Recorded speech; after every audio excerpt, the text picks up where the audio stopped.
आइए हम प्रार्थना करेंगे। प्रभु जी, हम आपके वचन पर ध्यान करना चाहते हैं। हमसे बोल और बात करें। आज का वचन तेरी तरफ से हो, ताकि ये वचन हमारे जीवन में काम करे। यीशु के नाम मांगते हैं, आमीन। आइए हम प्रभु के वचन पर ध्यान करेंगे। भजन संहिता 32 उसकी पहली आयत पर ध्यान करेंगे। और यहाँ पर इस तरह से लिखा, कई धन्य है जिसका अपराध क्षमा किया गया हो और जिसका अपराध ढांपा गया हो। परमेश्वर अपने वचन के पढ़े और सुन जाने पर आशीष दे। मेरे प्यारे भाई और बहनों, दाऊद इस भजन को लिखता है और कहता है, काय धन्य है जिसके पाप क्षमा किए गए हों। मेरे प्यारे, क्या आप, मैं और आप परमेश्वर की नज़र में धन्य हैं या नहीं? इस बात को देखिए, इस बात को सोचिए कि आपके मेरे पाप प्रभु ने क्षमा किए हैं या नहीं। यूहन्ना का पुस्तक उसका पहला अध्याय उसकी 7वीं आयत को पढ़ें तो वहाँ पर लिखा है, यीशु मसीह का लहू हमें सब पापों से शुद्ध करता है। काश प्रभु आपके मेरे पाप क्षमा करें। मेरे प्यारे भाई और बहनों, इस बात को प्रभु का दास लिखता है कि मेरे और आपके पाप क्षमा किए जाएं। यीशु का लहू मेरे और आपके सारे पापों को क्षमा कर दे, ताकि हम परमेश्वर की संतान बन जाएं, उसके बेटे और बेटियां बन जाएं, उसके लोग कहलाएं, उसकी संतान कहलाएं, ताकि परमेश्वर मुझसे और आपसे बात करना चाहता है।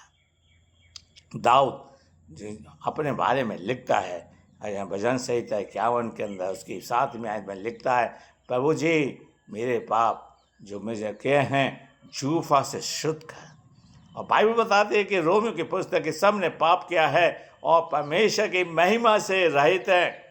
आओ हम यीशु के पास जाएं, अपने पापों को क्षमा करवाएं, ताकि हम परमेश्वर के नज़र में धन्य बने।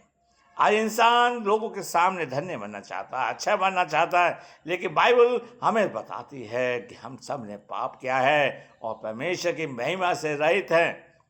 रोमियो उसका 30 अध्याय, सब पापी हैं और प्रभु मेरे पाप क्षमा करना चाहता है, ताकि हम परमेश्वर के साथ चलने वाले बन सकें। मेरे प्यारे भाई और बहनों, यीशु का लहू हमें सब पापों से शुद्ध करना चाहता है।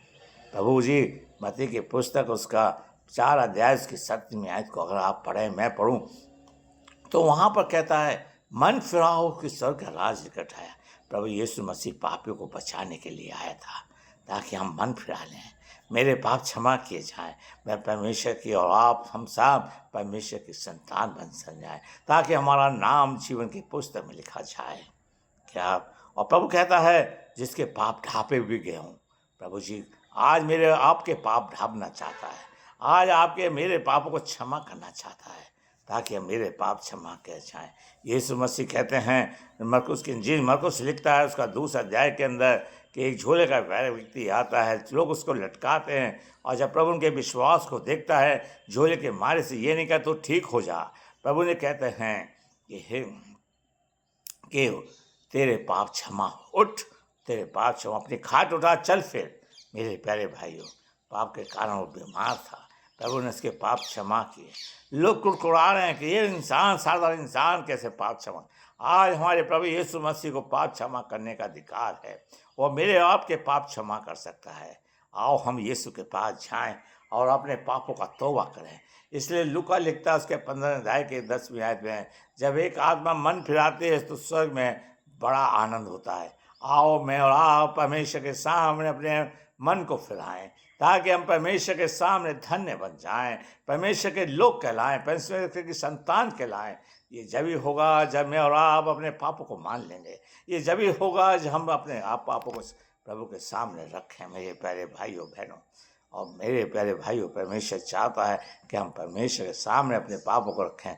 यूहन्ना उसका पहला अध्याय उसके उतने ही आयत में कहता है कि देखो एक जगत का मेमना जो पापों को उठा ले आता है। प्रभु आपके पाप को उठाए और कैलवरी पर ले जाए, मेरे पापों को उठाए कैलवरी पर ले जाए, हमारे सारे पापों को उठाए, ताकि हमारा प्रभु हमारे पाप को क्षमा करे। आइए हम इस एक आयत को पढ़ के ख़त्म करेंगे। यशायाह के पुस्तक उसका पहला अध्याय उसके 18वीं आयत में कहता है, चाहे तेरे पाप कैसे भी रंग के हों और गाढ़े रंग के हों, मैं उसे हिम के समान कर दूंगा। मैं और आप परमेश्वर की नज़र में पापी हैं। अपने पापों को मान लें, प्रभु से कहें मेरे पाप क्षमा करें, ताकि प्रभु जी हम प्रभु की संतान बन जाएं और धन्य कहलाएं।